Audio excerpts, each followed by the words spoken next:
ڕاو ئەمریکا لە ئەفغانستان کشایەوە و فەوزایەکی گەورە لە دوای خۆی بەجێ هێڵێ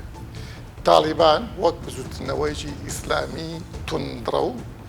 بەنیازە هەموو ئەفغانستان جارێکتر داگیر بکاتەوە و حکوومەتی ئیسلامی بێنێتەوە کە ئایا ئەمەی بۆ سەرەگرێت؟ بزوتنەوەی تالیبانی ئەفغانی لە ساڵی 1994 دامەزراوە و بزوتنەوەیەکی ئیسلامی سوننە مەزهەبی حەنەفیە و لە بنەڕەتدا خەڵکی ناوەڕاست و باکووری ئەفغانستانن کە بە کۆچەری پشتوونی ناسراون. ناوچەی گەشەکردنیان هەر لە سەرەتای سەرهەڵدانیانەوە هەژارترین و نەخوێندەوارترین ناوچەکانی ئەفغانستان بووە. لە دوای ڕووداوەکانی 11 سپتەمبەر و ڕاگەاندنی جەنگی دژە تیرۆری ئەمریکا هێرش کرایە سەر تالیبان و ئەفغانستان وەک بنکەی سەرەکی قاعیدە و گروپە توندڕەوەکان و توانرا حکوومەتی تالیبان بڕوخێنرێت. ئێستا دوای نزیکەی 20 ساڵ ئەمریکا و هاوپەیمانان هێزەکانیان لە ئەفغانستان دەکشێنەوە و هەروەک سەرچاوەکان ئاماژەی پێدەکەن ئەمریکا لەگەڵ تالیبان ڕێککەوتووە بە جۆرێکە تالیبان هێرش نەکاتە سەر بەرژەوەندەکانی ئەمریکا لە هیچ شوێنێک لە جیهاندا. بە پێی بۆچوونی ناوەندەکانی توێژینەوە حکوومەتی ئەفغانی توانای ڕوبەڕووبوونەوەی نییە و ئەگەری ئەوە هەیە تالیبان هەموو ئەفغانستان بگرێتە دەست و حکوومەتێکی ئیسلامی توونڕەودا بمەزرێنێ. ئێستا هاوچێشە سیاسی و سەربازەکانی ناوچەکە ئاڵەوز بووە لە نێوان تورکیا و ئێران و پاکستان و رووسیا و بە جۆرێک کە ئایندەی ئەفغانستان و ناوچەکەی خستۆتە بەردەم مەترسیەوە. لە هەمان کاتدا پرسیارێکی جددی لە سەربوونی ئەمریکا لە هەموو ڕۆژهەڵاتی ناوەڕاست هاتووەتە پێش. بزوتنەوەی تالیبان واتە بزوتنەوەی فەقێکان. فیعلەن ئەمانە فەقێ بوون لە مەدرسەی نیوبەندی لە پاکستان. مەدرسەی نیوبەندی مەدرسەیەکی فقهی وشتی توندڕەوە. دەیان ساڵە یاخود زیاتر لە 150 ساڵە کار لەسەر ئەم شێوازە فقه دەکا بۆیە ئەفغانستان و پاکستان بەو توندێ دەبینین. ئایا بزوتنەوەی تالیبان لە ئێستاە کە ئەمریکا کشاوەتەوە بەتەمای چییە؟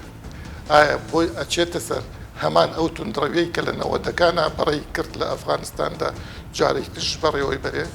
یاخود نەخێر تالیبانی ئێستا ئەو تالیبانی جاران نییە و ئەتوانێت وەک حکوومەتێکی بەرپرس کارکات.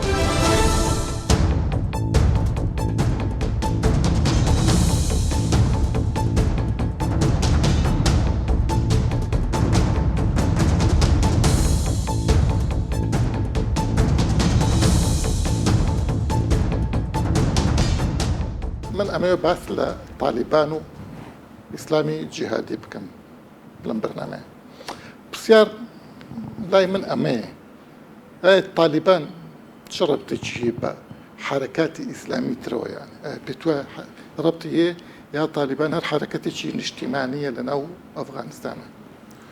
من پێم وایە بەغەیرە ڕاستەوخۆ بۆ ئەم سەدەیە تالیبان دایکە باقێتەکەی تر هەموو مناڵەکانن لە وڵاتانی تر. چۆن؟ لەبەرەوە ئەکرێ بڵێن بۆ ئەم سەدەیە کە تالیبان دروستە بێ اینجا لە هەندێک وڵات سەحوەی ئیسلامی پەراسێنێ و حزبی تری ئیسلامیە بڵێن حزبی تری جیهادی دروست ئەبەن و گەشە ئەکان و بەغەیرە ڕاستەوخۆ هەوایەکی فێنک لە تالیبان وەرەگرن بۆ گەشەکردنی خۆیان. وەک ئەتوانین بڵێن چ لە عێراق، چ لە پاکستان، چ لە مالیزیا، چ لە تونس، بەڵام لە دوای نەوەدەکانیشەوە فکری جیهاتی عەرزی عەزەڵاتەکە لە هەموو ڕۆژهەڵات و بە تایبەتی لە وڵاتانی عەرەبی ئیسلامی. لە دوای نەوەدەکانەوە ئیتر ئەوان بێترستر بە قووەتی زیاتر بە چەک و ئەسلحەی پێشکەوتووتر تەقینەوەکانی نیویۆرکش لەوێ بێگومان ئەم فکرەیەوە ئەکا کوشتنی تۆ بە جیهاد بزانێ خۆی بەشەی دەزانێ بەرەو بەهەشت ئەڕوا و تۆ بەرەو جەهەنم ئەنێرێ. ئەم فکرە مەترسیدارەیە تالیبانیش هەمان فکرەی هەیە؟ هیچ گومانم لەوە نیە هەمان فکرەیە، بەڵام ئەکرێ بە هەورا ینی وا پێناسی بکەین بە هەوراز و نشێوی جیاواز ئەم فکرەیە دەمێ گەشەی کردووە دەمێ بەڵێ حرەکەتی تالیبان سەر بە مەدرسەی نیوبەندی پاکستانە ئەوە ئاشکرا. ئەم مەدرسە فقهیە فقهێکی سەلەفی و بزانم حەنەفی و پێتوانیە وابێت یعنی وەک ئەمانەی لای خۆمان نەبێت. ئەم یەکشت هەیە ئێمە کێشەمان لەگەڵەوە نییە ئەم فکرێکی مەزەبی تایبەتمەندی ئەم شوێنەیە.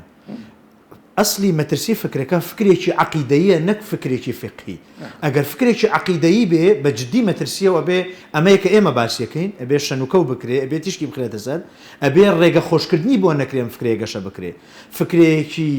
فقهی حەنەفی بێ یا حەنبەلی بێ شافعی بێ یا مالیکی بێ مەترسی نییە وەکو فکری فقهی بەڵام فکرێکی عقیدەیی زۆر مەترسی ئایدۆلۆژی زۆر مەترسیە چکە و کاتە مەسەلەی تەکفیر دێتە پێشەوە کاتێککە مەسەلەی تەکفیراتە پێشەوە ئەو کاتە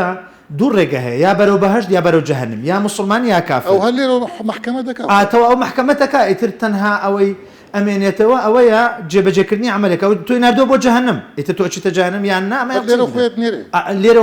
ئەمە مەترسیەکە بەڵێ بە کوشتن ئەدنێرێ ئەو بڕیاری داوە تۆ جەهەنمیت چاوەڕوانی قەراری خوا ناکە چاوەڕوانی ڕەحم و بەزەی خوا ناکە چاوەڕوانی 99 بەش لە ڕەحمی خوا ناکە بۆ قیامەت ئەو لێرە لە بەشە کەی خۆی حەسمی کردو زۆر باشە مامۆستا تالیبان ئایا حرەکەتێکی جیهادی سەر بەخۆیە یا با بڵێن وڵاتێک لە وڵاتەکان پشتگیریەکە دژ بە ئەمریکا و بە مەساڵحی ئەمریکی خۆی دوو قسە هەیە لە ڕووی فکریەوە ئەتوانین بڵێن سەر بەخۆیە بەڵام لە ڕووی تەمویلی مادیەوە ئەکرێ بڵێن یاریەکی هەواڵگری و استیخباراتی لەم نێوەندە ئەبێ یاری بکە چکە من پێم وانە هیچ بزوتنەوەیکی جیهادی یا هیچ حزبێکی تندڕە و لە هەموو عالەمە چەکداری بەبێت تەمویل ناتوانێت جا تەمویلەکە کەسایەتێکی سەرمایهداری گەورەیە وەکو سەرەتاکەی لە ئوسامە بلادنەوە خاوەنی کۆمپانیای گەورە و پرۆژەی زەبەلاح و عقاراتی گەورە چ لە وڵاتی سعودی و چ لە وڵاتانی دیکە ئالێرەوە دەست پێکا و تاوردەوردە گەشە ئەکا و دواتر تەمویلی نێودەوڵەتی ئەکرێ یا ئەمەیە هەر لە سەرتاوە دەوڵەتێک داعمیەکە ینی لەبەرەوە بەبێ دەعم نابێت ئایا پاکستان دەم ناوایە دەوری هەیە من پێم وان نییە بتوانین بڵێن دەوری نییە ئەکرێ بڵێن دەوری هەیە بەڵام دەورەکەی بە چ ڕێژەیەەکە ئەمەیان قابلی سەر و خوارە جمهوریەتی ئیسلامی جمهوریەتی ئیسلامی من پێم وانەیە داعمی هیچ فکرەیەکی سنی بکە چۆن ئێستا مەسەلەن لە فەڵەستینە ئەوەی ئەکرێ بە دەستی ئێرانە خۆ ئاشکرا نا خۆی فەڵەستین تایبەتمەندی هەیە لە ساڵی 79 کە کۆماری ئیسلامی ئێران بڵێن پاشایەتی کۆتایی پێدێ ئەو وەزعی کە ئێستا هەیە دەسەڵات بەدەسە جا هەر ناو هەر پێناسەیەکی بکەین لەم ڕۆژە بەدواوە ئەو لە ڕووی سیاسیەوە ڕۆژێکی ئیعلان کرد کە کۆتا جمعی هەموو ڕەمەزانێک ناوە ڕۆژی جیهانی قودس ینی خۆی بە تاقە پشتیوانی قودس ئەزانێ و تەنها وڵاتی ئیسلامیە لە هەموو عالەمی ئیسلامیە ئەم ڕۆژە بە گەورە ئەگرێ بۆی وا پیشان بدا کە ئەو پشتیوانێکی تاکوتەنای مەزلومانە لەم سەرزەویە جا ئەمە لە حقیقەت هاوایە یا بۆ دژایەتیکردنی دەوڵەتی ئیسرائیل ئەمە و قسەی ئەکرێ شەنوکەو بکرێەوە ئەکرێ قسەی زیاتری بکرێەوە ئەکرێ ئەم چەکە بە هەمیشە بەکار بێنێ بەرامبەر دەوڵەتی ئیسرائیل بەس بۆ تالیبان پێتوانیە من پێم وایە ڕەنگە مونەرمتر بێ بەرامبەر یا هەیە منتروی هێورتر بێگەر تعبیرەکە معقولتر بێ بۆ تالیبان ئەمە ناکە بەڵام بۆ فەڵەستین ئامادەیە ڕەنگە داعمی مادی معنەوی لۆجستی بکە بۆ لەبەرەوە بەرامبەرەکەی فەڵەستین ئیسرائیلە بەڵام ئەی بەرامبەرەکەی تالیبان ئەمان قسەیەکی ترە زۆر باشە مامۆستا من دیقەتمدا هەندێک لە سەرکردە ئیسلامیەکان و ئیسلامی کەسانی سادەش زۆر دڵخۆشن بە ئەمەی تالیبان تەنانەت ناوێنن سەرکەوتنی ئیمان بەسەر کفرە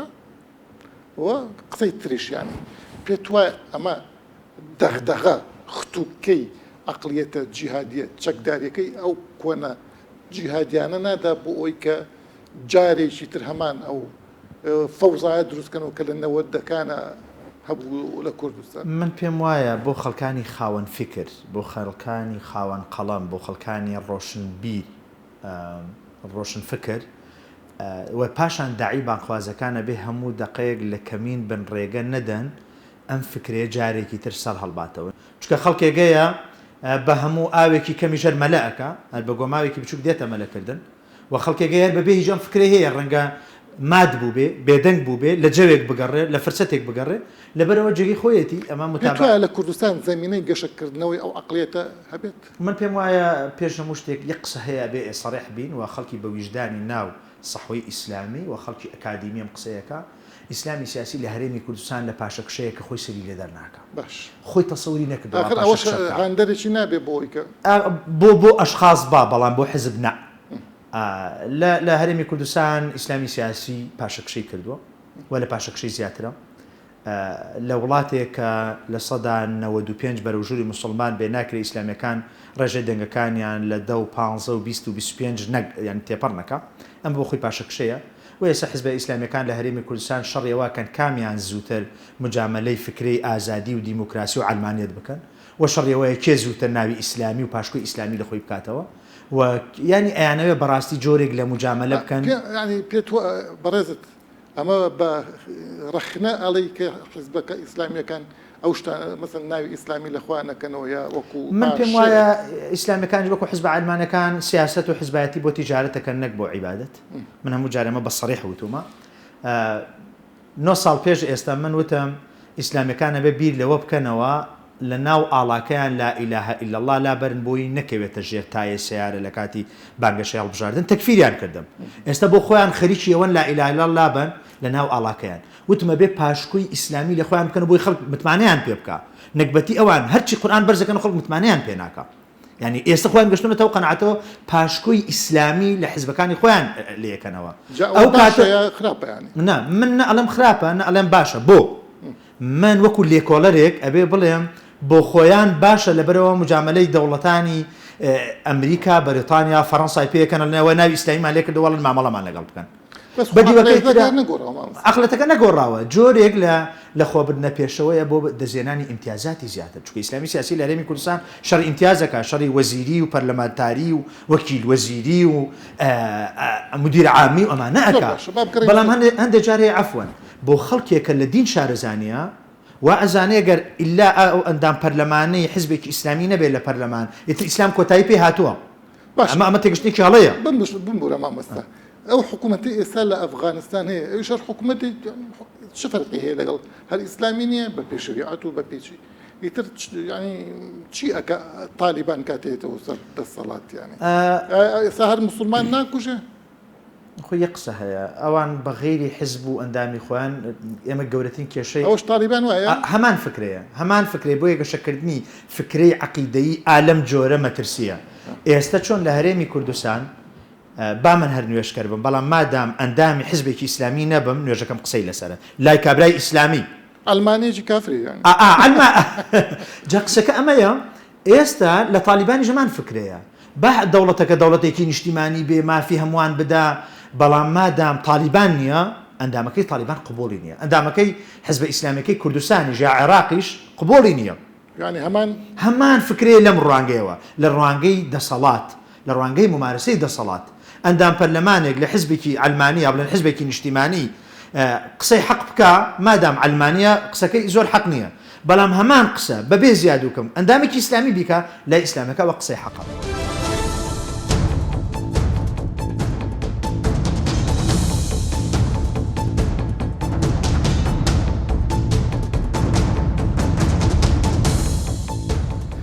پرسیاری من یەکەم جار ئەوەیە جارێت تالیبان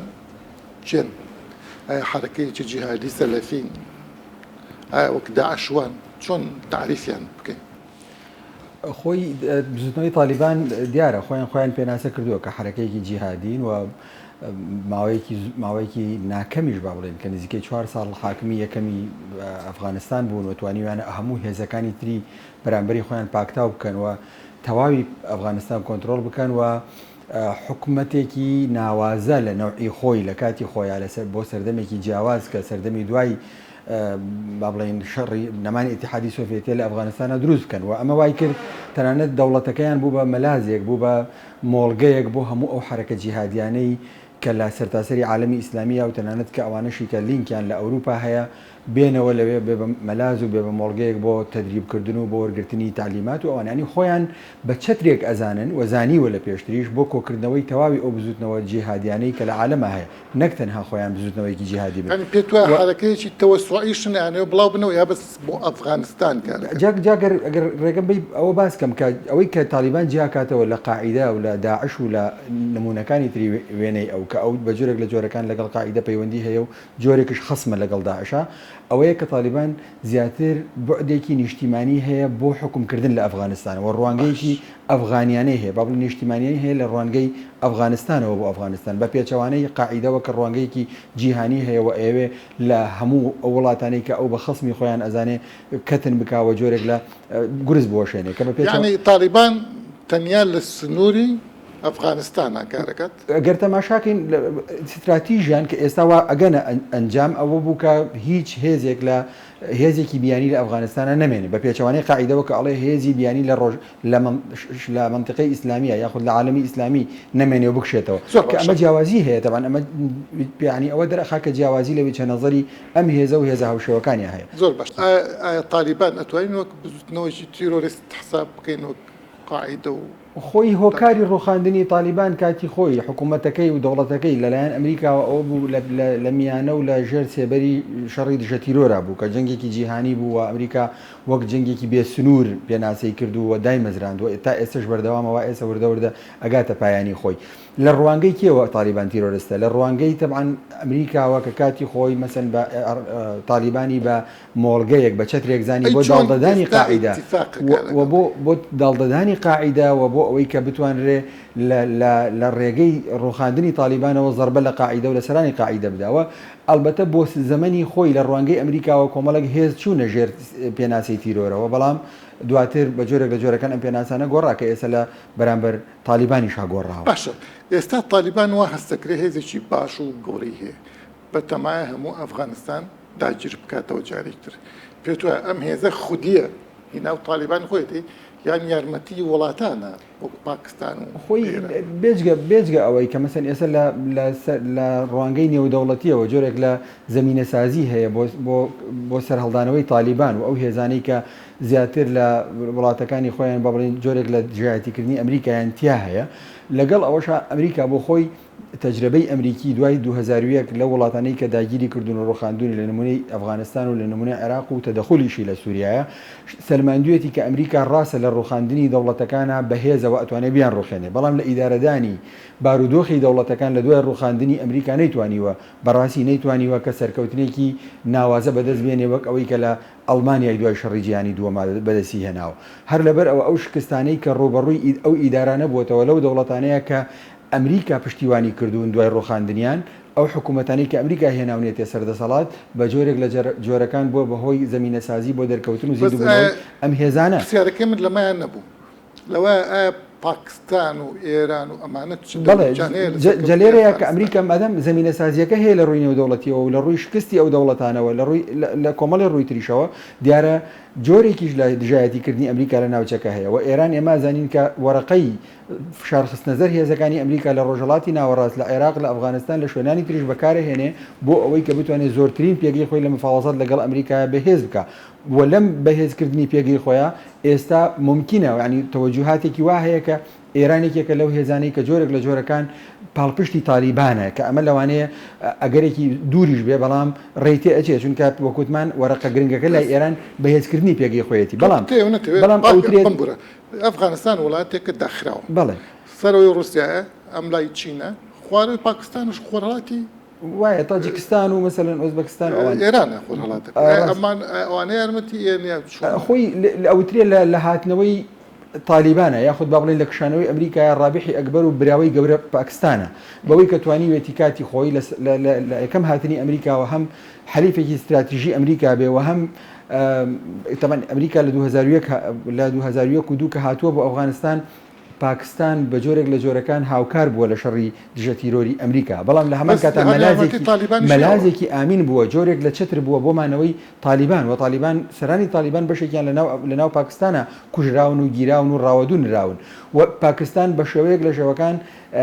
ئەفغانستانی بە طالبانەوە بە بڵین طالبانی هێشتوتەوە و طالبان ماوەی طالبان مانەوەی و هۆکاری مانەوەی ئەوە بووە کە بعدێکی هەبووە لە ناو پاکستانە بۆیە ئێستا ئەوترێ پاکستان جۆرێک لە جۆرەکان براوەیە لەم شەڕەیە چونکە لە هەمان کات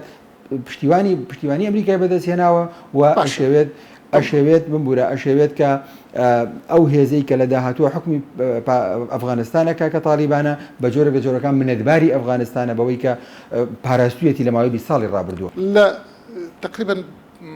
15 تا 20 ساڵ ماوەیەکی زۆر لەوە پێش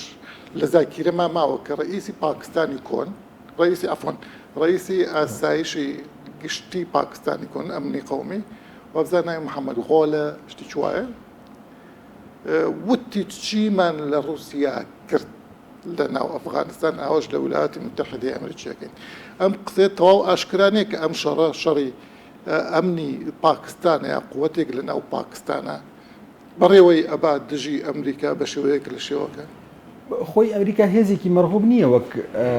لە لای شعبی ئەم وڵاتانە یعنی لە لای شعبی پاکستانی لە لای شعبی عراقی بەڵام لە لای